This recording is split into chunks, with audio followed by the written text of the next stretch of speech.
സമസ്തയുടെ അഭിമാന സ്ഥാപനമായ പട്ടിക്കാട് ജാമിയ നൂരിയ അറബിക് കോളേജിലെ ആദ്യത്തെ വിദ്യാർത്ഥി, ആ ബാച്ചിൽ സനദ് വാങ്ങുന്ന ആദ്യത്തെ വ്യക്തിത്വത്തിനുടമ, ഇന്ന് സമസ്ത കേരള ജംഇയ്യത്തുൽ ഉലമയുടെ കേന്ദ്ര മുഷാവറ അംഗം, തൃശ്ശൂരിൽ സമസ്തയ്ക്ക് നേതൃത്വം കൊടുക്കുന്ന മഹൽ വ്യക്തിത്വം ഉസ്താദ് അബ്ദുൽ ഖാദർ ഉസ്താദ് അവർകൾ നമ്മുടെ കൂടെ ചേരുകയാണ്. സുപ്രഭാതം കാരവാൻ ഇന്ന് ഉസ്താദിൻ്റെ വീട്ടിലാണുള്ളത്.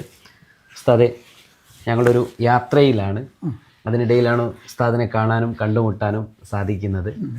ഈ പട്ടിക്കാട് ജാമിയ നൂരിയയിലെ ആദ്യത്തെ ബാച്ചിലെ ആദ്യത്തെ വിദ്യാർത്ഥി എന്ന നിലയിൽ ഒരുപാട് ഓർമ്മകൾ ഉസ്താദിൻ്റെ മനസ്സിലുണ്ടാകുമല്ലോ.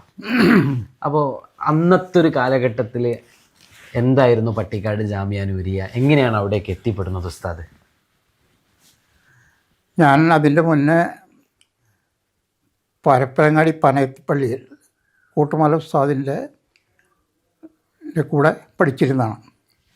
അവിടെ 2 വർഷം അവിടെ കഴിഞ്ഞിരിക്കുന്ന സമയത്താണ് ജാമിയ നൂരിയ തുടങ്ങുന്നത്. അപ്പോൾ ഉസ്താദിനെ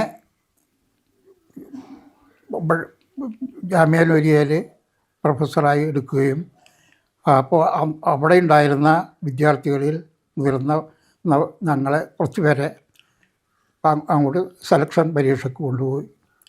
ആ സെലക്ഷൻ പരീക്ഷയിൽ വിജയിച്ചു. അങ്ങനെ ഞങ്ങളെ അവിടെ എടുത്ത്